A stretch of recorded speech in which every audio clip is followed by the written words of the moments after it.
Seulement ce qu'on vous raconte. C'est aussi ce que vous vivez. Isabelle Perron. Un bon mardi chaud et humide. Aujourd'hui, bienvenue à Cube Radio.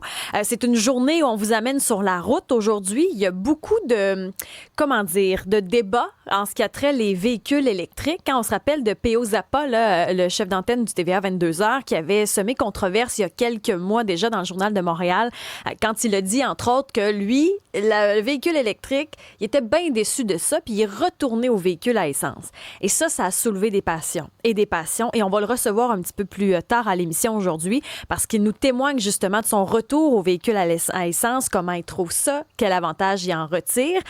Je ne sais pas c'est quoi votre opinion là-dessus. Moi, je lève la main sur véhicule à essence. Je n'ai pas fait le changement. On sait qu'au départ, on nous disait que les véhicules électriques allaient être obligatoires là, en 2035, d'ici 2035. Puis quand on regarde les bornes qui sont défectueuses, quand on regarde le nombre de bornes aussi pas suffisant, le prix des véhicules, très difficile à atteindre comme objectif. Je ne sais pas, vous êtes dans quelle catégorie? Êtes-vous satisfait de votre véhicule électrique? Est-ce que vous allez changer éventuellement? Dans mon cas, je n'ai pas l'intention de changer d'auto, mais pas du tout. Mais bref, vous pouvez déjà commencer à réserver vos lignes ou à nous texter sur le sujet au 187 Cube Radio. 1-877-827-2346 parce qu'il en sera question un petit peu plus tard dans l'émission, là, vers 10h30 à peu près. Il vient tout juste d'arriver de voyage puis il débarque dans les studios de Cube, donc on a bien hâte de l'entendre là-dessus. Certains vont nous convaincre également que le véhicule électrique est approprié. Ça va être dur de me convaincre. Ça va être très, très dur de me convaincre, mais je garde la porte ouverte. Vous êtes peut-être sur la route des vacances, hein, parce qu'on est dans pleine vacances de la construction. Il y en a beaucoup. Là, ça paraît sur le pont. Il n'y a pas de trafic. C'est tellement agréable. Là. J'aimerais ça que les vacances de la construction durent un autre mois. Vous allez arrêter dans les casse-croûtes. Vous allez arrêter manger. Puis souvent, on prend des décisions en pensant qu'on va bien manger. Genre, je ne prendrai pas de burger ce fois-ci. Je vais prendre la salade. Puis finalement, on se trompe. On nous ment. La salade n'est pas le meilleur choix nécessairement. On va en parler avec Isabelle Huot. Je peux pas croire que je vais me sacrifier un burger pour rien. On va en reparler. Mais d'ici là, tant qu'à être sur la route, on va y rester. Est-ce que je suis la seule à être irritée, voire écœurée de croiser des automobilistes qui ont des lumières d'ailes, des lumières hyper fortes qui fait que le soir, tu vois plus rien. Urdien, comme on dit par chez nous, aveuglé. J'ai fait la route récemment là, dans le centre du Québec, au Théâtre Bellecour, le soir, après un spectacle, dans une route secondaire où ça croise. Tu sais, tu croises les autos en sens inverse. Puis les autos en sens inverse m'aveuglaient tellement qu'on était plusieurs secondes, voire minutes à devoir s'adapter à la noirceur. Je me disais, s'il y a un animal qui sort en même temps, s'il y a un enfant qui passe, je le vois pas. Ça fait des années que ça m'écoeure. Je sais pas si je suis la seule. 187 Cube Radio, 1-877-827-2346. Mais pour se joindre à cette discussion, j'invite André Durocher, directeur de la sécurité routière de l'organisme CAA Québec, un ex-policier aussi. Bienvenue à l'émission. Bonjour. Je dois pas être la seule à être irritée comme ça par les phares. Hein. On sait qu'avant, c'est des lumières halogènes. Après ça, plus on a approché les années 2000, on est devenu avec les fameuses lumières d'ailes. Je dois pas être la seule, même s'il n'y a pas beaucoup d'études, à être aveuglée comme ça, là. En fait, dans un premier temps, il faut décortiquer les choses. Il y a effectivement les phares, les lumières d'aile là, qu'on voit et les lumières au quartz également qu'on a vues là, au début des années 2000. Mais il ne faut pas mélanger ça avec les gens, par exemple, qui ont des 4x4 et des fois, ils ont des phares, des feux là, justement en bas de leur pare-choc et ça peut aveugler. Cela étant dit, évidemment, lorsqu'on croise un véhicule comme ça, comme vous l'avez dit, ça peut aveugler. La chose à faire dans ces situations-là, c'est de regarder, il y a toujours normalement une ligne droite là, qui est peinturée sur la chaussée à votre droite. C'est de regarder ça et non pas de regarder dans, si on veut, les phares du véhicule. J'ai été plusieurs années à la section enquête collision du SPVM. J'ai vu des centaines, voire des milliers de rapports de collision et j'ai jamais vu comme cause de collision, justement, les phares. Donc, ça peut peut-être irriter, comme vous dites, mais il faut garder en tête que ça permet également aux véhicules qui circulent là, de mieux voir, d'avoir une meilleure visibilité. Mais cela étant dit, effectivement, si on les fixe, ça peut peut-être être agaçant. Mais ça doit être difficile à prouver quand même. Tu sais, c'est comme avant les cellulaires au volant, c'était difficile de le prouver, il n'y avait pas de réglementation. Aujourd'hui, de prouver que c'est à cause de la lumière, ça doit être difficile de dire il a frappé un chevreuil, mais ça va être dur de faire la corrélation avec le fait qu'il était aveuglé par la lumière, tu sais. La seule façon, en fait, parce qu'il ne faut pas oublier, dans le code de sécurité routière, en fait, pour les gens, là, parler un langage que tout le monde comprend, là, quand quelqu'un met ça sur les hautes, comme Oui. on dit en bon québécois. Normalement, lorsque le véhicule est à contresens, on doit, lorsqu'on approche une distance de 150 mètres, baisser justement ces lumières pour éviter d'aveugler les personnes. La seule façon qu'on pourrait prouver une situation comme ça, premièrement, il faudrait que la personne dise que c'est ça qu'elle a été aveuglée par ces feux-là. Ensuite, il faudrait prouver que le véhicule de la personne n'est pas conforme. Parce qu'il ne faut pas oublier, les véhicules automobiles, c'est régi par Transport Canada concernant les spécifications et tout. Donc, est-ce que la personne avait les phares qui étaient installés par le fabricant ou est-ce qu'elle en a fait mettre d'autres? Ça, il faut faire attention aussi. Maintenant, il y a plusieurs gadgets qui sont disponibles et les gens installent toutes sortes de choses sur leur véhicule. Et là, vous mettez le doigt sur quelque chose qui mérite. On a contacté et la SAAQ et Transport Canada. Fait que d'un côté, la SAAQ nous parle de ce que vous dites, là, quand on met les lumières sur les hautes, là, pour parler en bon québécois, ils ont des réglementations par rapport à ça. Donc, tu sais, on peut pas être à 150 mètres sur les hautes, quand on croise quelqu'un en sens inverse ou quand les lumières de la rue font la job, on se met pas sur les hautes. Mais il y a rien, il y a pas de réglementation sur le niveau, la force des lumières. Puis eux autres, ce qu'ils nous disent, c'est contacter Transport Canada. Fait que là, on contacte Transport Canada. Transport Canada nous dit qu'il y a des normes de sécurité très compliquées d'aller voir sur le site. J'ai fouillé hier. Il n'y avait rien de très, très précis. Puis eux autres, ce qu'ils nous disaient, c'est, nous, on fait la réglementation quand le véhicule est fabriqué. Mais quand il arrive ensuite en province, là, c'est les provinces qui doivent gérer ça. Là, si jamais il y a des modifications, si les concessionnaires décident de changer les phares. Donc là, c'est provincial, contactez CAA Québec. Là, je me disais... À l'aide. Déjà, il n'y a pas de réglementation, mais là, vous me renvoyez la balle. Là, juste hier, là, mettons que je voulais avoir de l'information sur la réglementation, c'était pas clair. Faut aller voir. CA Québec ne fait pas les règlements. En passant, nous, ce qu'on fait, c'est qu'on vient en aide à nos membres, évidemment. Mais De la c'est SAAQ, quelque je sais chose pas qui si... est c'est quelque chose qui est très complexe, je l'avoue. Mais en fin de compte, la chose à retenir là-dedans qui est très importante, c'est que cette nouvelle technologie-là permet justement de voir plus loin. Ben, ce qu'il faut, et lorsqu'on regarde, pour être honnête, lorsqu'on croise des véhicules, on ne les croise pas pendant des minutes ou des heures. Donc, à ce moment-là, on regarde la bande blanche sur la chaussée. Si des véhicules sont hors normes, comme ça peut arriver, comme je vous dis, il y a des gens qui, des fois, lorsqu'ils ont des véhicules utilitaires sport, vont mettre toutes sortes de lumières là, un peu partout sur leur véhicule. Il y en a qui peut-être ne répondent pas aux normes. Donc, à ce moment-là, c'est là que les policiers peuvent intervenir. Même, tu vois, ça fait réagir au 187 Cube Radio. Il y a Félix qui dit « J'ai écrit à la direction de la SQ à propos des lumières d'ailes surpuissantes. » Il a dit « J'ai pas eu de retour de ma lettre. » Ah, justement, il est au téléphone au 187 Cube Radio. Salut, Félix. Oui, bonjour, Isabelle. Ça va bien? Moi, ça va super bien. Parle-nous, Félix, là, des démarches que tu as fait en lien avec les lumières d'ailes. Oui, en fait, premièrement, c'est pas toutes les lumières d'ailes que j'ai remarquées qui sont surpuissantes. C'est-à-dire qui nous aveuglent là, quand on est sur la route. Par contre, moi, j'ai écrit une lettre à la SQ, parce qu'il y a des fois, là, ça n'a aucun bon sens comment que c'est aveuglant. Là. Des fois, on dirait que c'est quasiment des météores qui nous suivent la figure sur la route. Là. Puis c'est ça, j'avais écrit à la direction de la SQ, mais j'ai pas eu de retour, malheureusement. Puis j'ai pas vu d'action plus sur le terrain. Vérifier là, la puissance des lumières. Là. Ça se mesure en passant, c'est des lumens. Hein. Oui, il y a des lumens, il y en a qui parlent de Kelvin aussi, là, la force de la lumière blanche qui est plus forte, la bleuté, qui est plus difficile pour l'œil que la lumière jaunâtre. Là, il y a des études qui avaient été faites là-dessus. Oui, tout à fait. Voilà, c'est ce que j'avais fait comme action. Puis oui, Isabelle, comme plusieurs, je suis un peu découragé de voir ça. Là, les gens, je considère que c'est un manque de civisme, carrément. Puis c'est parce que la personne, en plus, si elle a un VUS, elle a un camion, elle est haute terre, toi, tu as une petite berline. Déjà, là, juste même avec des lumières halogènes, c'était compliqué. Là, on rajoute une puissance là-dessus. Ça fait combien de temps que vous avez écrit à la SQ? J'ai trouvé que les véhicules, particulièrement de Mazda, leur lumière était particulièrement puissante. Ils m'ont dit qu'ils étaient qu'ils respectaient les règlements de la loi canadienne. Oui, c'est ça, mais les règlements, on le sait pas. André Durocher, il n'y a rien de clair à propos du niveau là, où est-ce que les policiers pourraient sévir. C'est comme si c'est flou à ce niveau-là. Bien, comme je mentionnais tantôt, c'est pas CA qui fait les règles, puis également, sans discréditer ou mettre en question ce que l'auditeur dit, Félix, c'est qu'il trouve qu'ils sont puissantes, mais C'est subjectif parce qu'il a mesuré ça avec un appareil. Puis également, faut pas. Une autre chose, c'est les feux devant les véhicules, les phares, en fait. Des fois, s'ils sont mal alignés, avec la même puissance, ça peut être plus aveuglant. Donc, c'est un paquet de facteurs. Puis quand on veut appliquer une règle ou un règlement, c'est pas, OK, il me semble, moi, ça m'aveugle, mais l'autre à côté, ça ne l'aveugle pas. Donc, il faut qu'il y ait des critères objectifs. Il faut que dans la loi, ça soit écrit, OK, ça ne doit pas dépasser telle ou telle chose. C'est un peu comme les vitres teintées. Il y a des photomètres pour mesurer que ça ne doit pas être une opacité de plus que 30 degrés. Mais ce serait un peu la même chose pour les phares ou les lumières. Mais comme je vous dis, ce n'est pas nous, à CA, qui font ça. Nous, on est là pour tenter d'aider nos membres et les automobilistes comme on peut. Mais comme ex-policier, j'imagine que vous en avez vu parce que, tu sais, vous parlez d'alignement.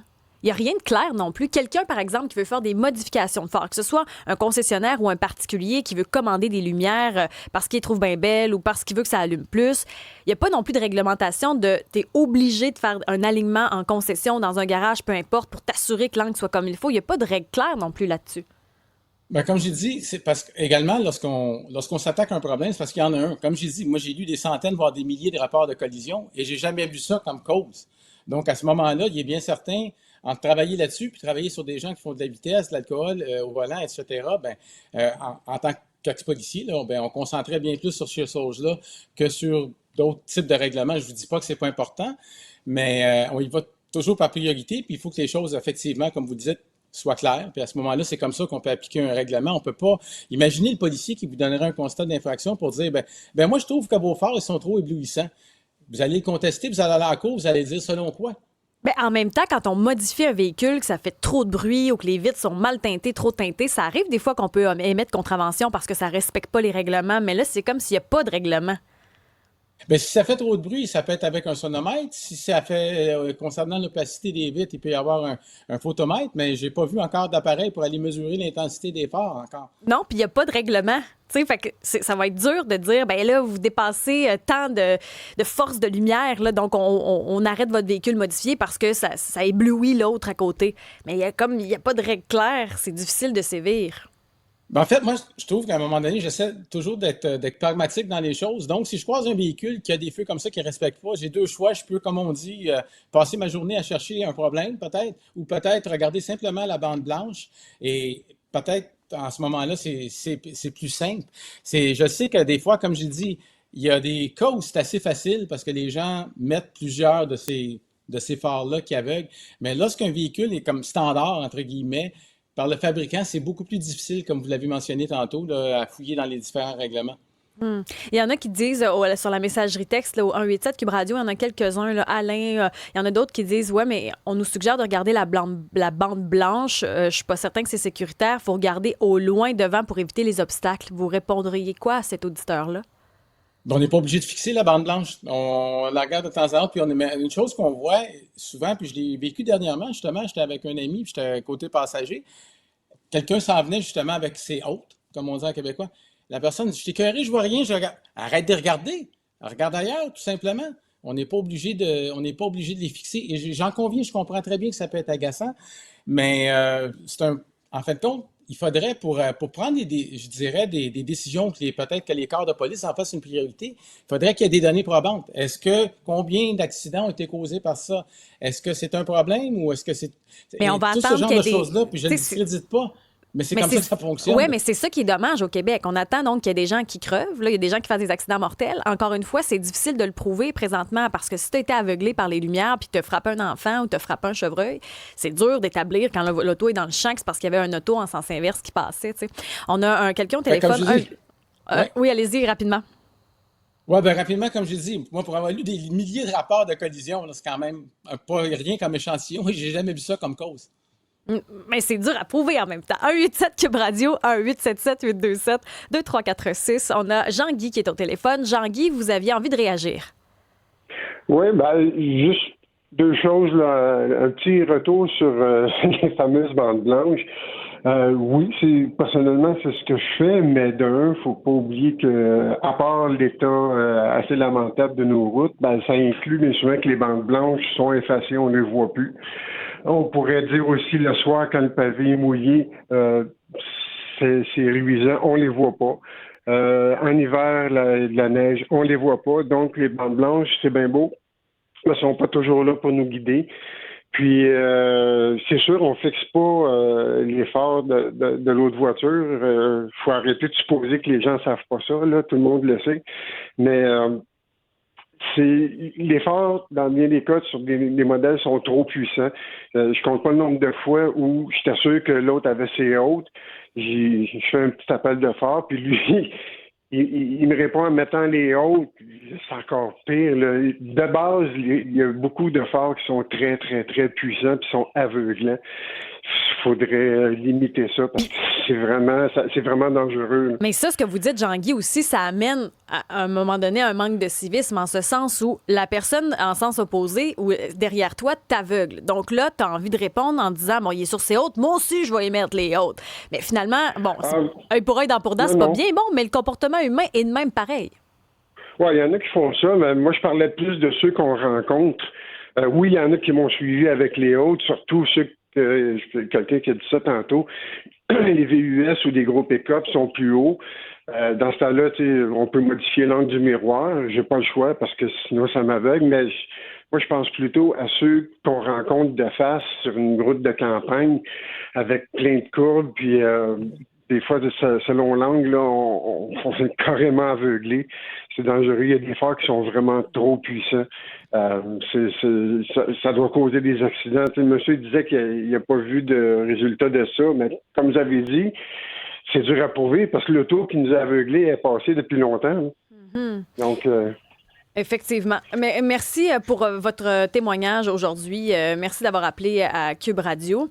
On a Si vous permettez, Isabelle, oui, allez-y. Parce qu'à un moment donné, quand on dit c'est dur à prouver parce que l'auto a passé, oui, mais la personne qui a été impliquée dans la collision, elle va le dire, si j'ai été aveuglée par un véhicule, si c'était le cas. Mais en même temps, je pense que la personne, est-ce qu'elle est capable de témoigner? Puis après ça, elle a frappé la cause, c'est par exemple, j'ai frappé un chevreuil. Mais moi, j'ai frappé un chevreuil, mais là, je comprends qu'un rapport de collision, puis on dit, OK, parfait, monsieur, comment ça fait, vous avez frappé le chevreuil? Mais il n'y a personne qui m'a dit, mais il y a un véhicule qui m'a aveuglé, c'est que je ne l'ai pas vu. C'est ça, je vous dis, si on avait des statistiques, ça pourrait aider. Mais en même temps, moi, j'ai déjà fait un accident d'auto, puis on m'a jamais demandé si j'ai croisé un auto ou si j'ai... Tu sais, ça dépend aussi des questions dans les rapports, là. Il y a ça aussi que je... On vous a pas demandé ce qui est arrivé. On a simplement dit l'auto. On n'a pas demandé grand-chose, je vous dirais, dans le rapport. Il s'est pas écrit grand-chose. Je veux pas mettre tout le monde dans le même panier, là, mais tu sais... Ouais, c'est ça. C'est pas tout le monde qui... Tu sais, les gens font une bonne job, mais des fois, c'est... En tout cas, tu sais, il y a des petits bémols. Si je suis aveuglée par un véhicule derrière moi, que je n'arrive pas à éviter un accident, à qui la faute? Ça, c'est Julie de Montréal qui pose ça.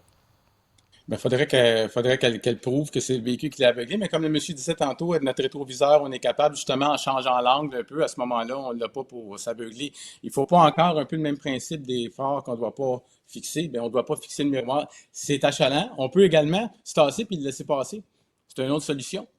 Benoît C'est un peu comme quand quelqu'un nous suit trop près sur l'autoroute, puis la personne dit, là, je suis allé plus vite parce qu'il me suivait de trop près. Ça ne te tentait pas de te tasser puis de le laisser passer. C'est des choses, un peu de la courtoisie a toujours sa place. Oui, ça, pour la courtoisie, vous avez raison. Benoît Thérien, président de Truck Stop Québec, est avec nous, camionneur, donc passe beaucoup de temps sur la route. Benoît Thérien, bienvenue à l'émission. Qu'est-ce que vous observez, vous, sur la route? Parce que vous en faites beaucoup, là, autant au Québec qu'aux États-Unis. Est-ce que vous voyez ça, vous, le problème de lumière d'aile, de phare qui est trop puissant, qui aveugle les autres? Bien, tout d'abord, bon matin Isabelle, bon matin André. On dirait qu'il manque un peu de civisme, Isabelle, dans le sens où les gens, même avec un rappel de phare, ont tendance à pas baisser leur haute. Puis on dirait que c'est un peu plus répandu depuis l'avènement de ces fameuses lumières d'aile où c'est très puissant. Il y a eu des nouvelles lumières qui sont sorties au xénon, qui était une lumière bleutée et qui est très, très puissante. Je vais reprendre les propos de André qui disait « un phare mal aligné, c'est un phare aussi qui va éblouir ».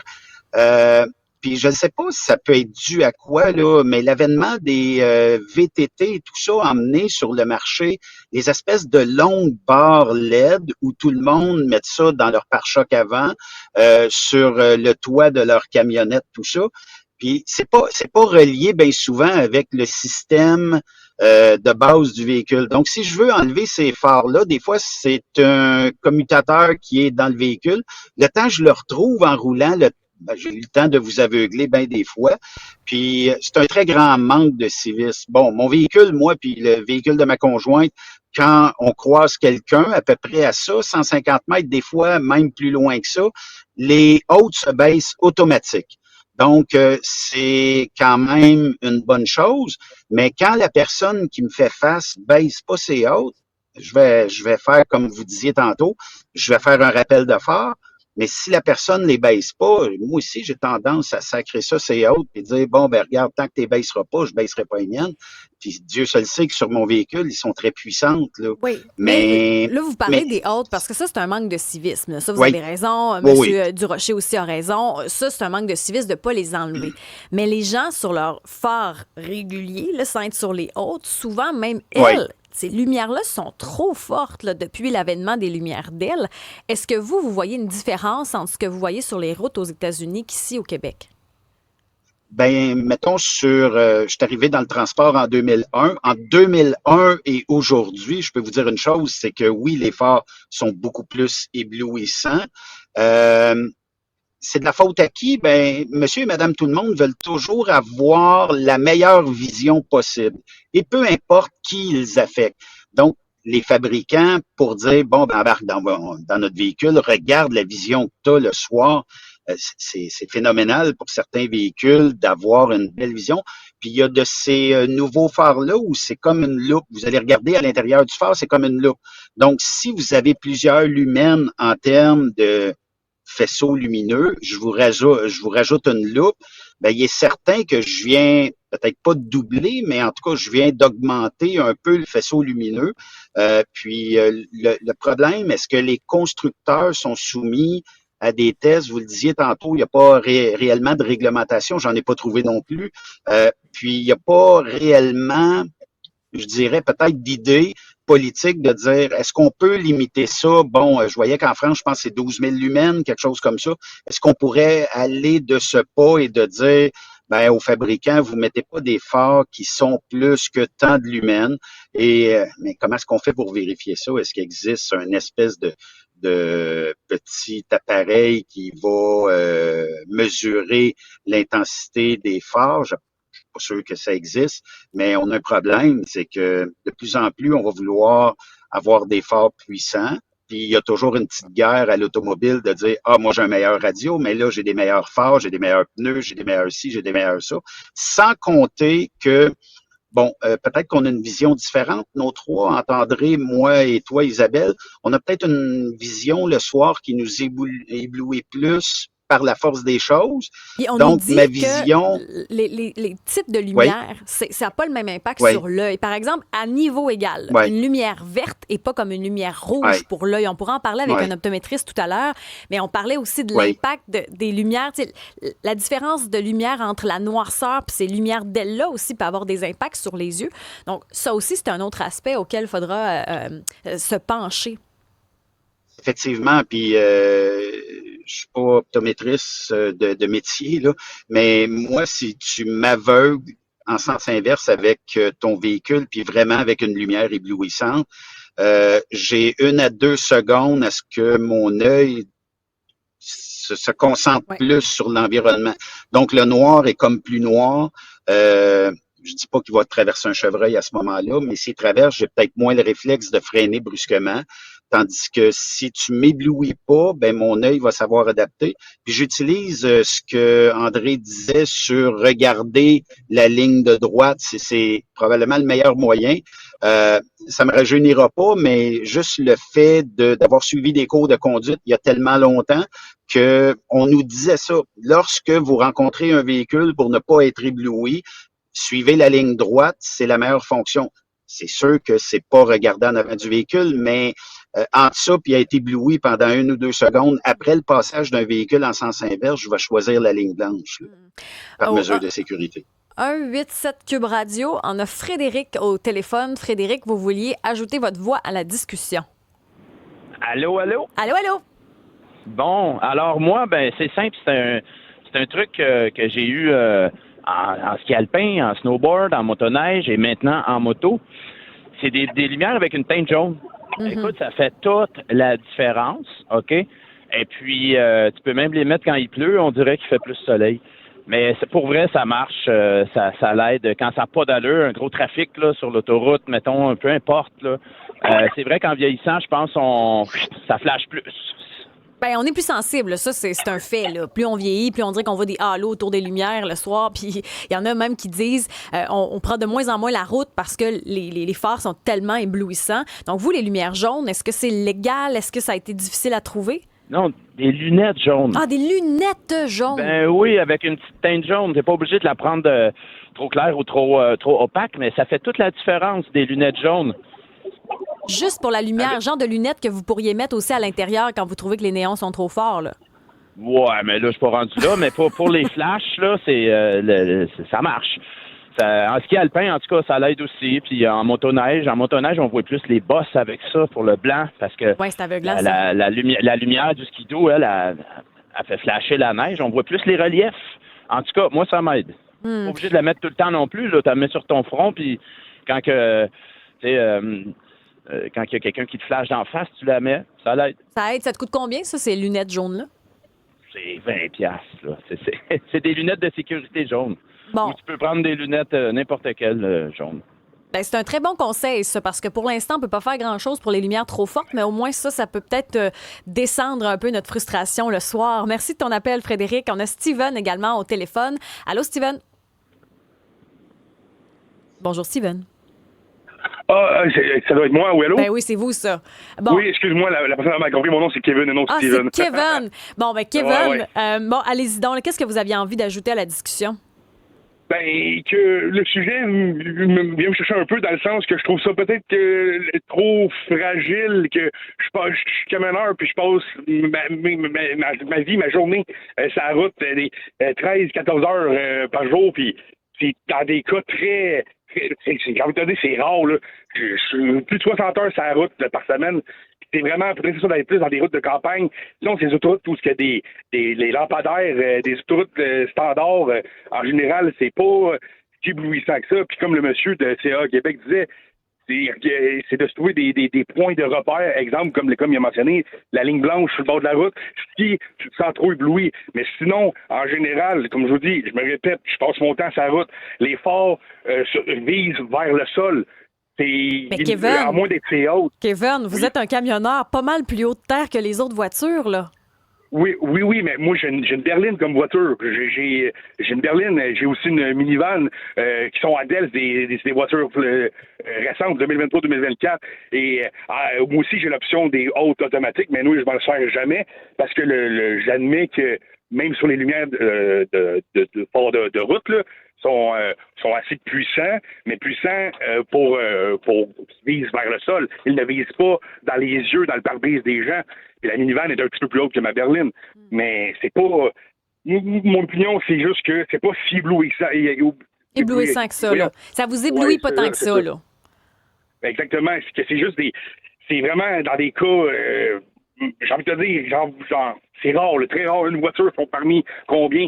Peut-être que dans des rangs de campagne où il n'y a pas de lampadaire qui illumine la route, peut-être que ça peut surprendre quelqu'un que ses yeux sont habitués à la noirceur quand ça fait plusieurs minutes que tu vois, mettons, seul le soir ou là, tu croises une voiture à sens inverse. Peut-être que ça peut surprendre, mais même là, souvent, si la personne n'est pas assez haute, ça vise le sol, puis c'est tout. Là. Je trouve que, au contraire, je vois tellement de gens qui ont oublié d'ouvrir leurs lumières ou des lumières jaunes comme un peu les anciennes technologies qu'il y avait avec des ampoules standards, que eux ne voient absolument rien. Fait que c'est encore plus dangereux quand tu vois même pas où est-ce que tu t'en vas, si tu vois pas un trou, si tu vois pas un objet devant toi, ou au moins avec ça, tu vois devant toi et t'as comme le soir, la nuit. J'avoue que, merci pour votre opinion, Kevin. Ça prend une pluralité d'opinions pour faire une discussion comme celle-là. Moi, j'ai des lumières halogènes, j'ai une vieille voiture 2011, puis je vois le soir quand je croise pas quelqu'un avec des lumières d'ailes. Mais j'aime ton point de vue, Kevin. Merci d'avoir appelé.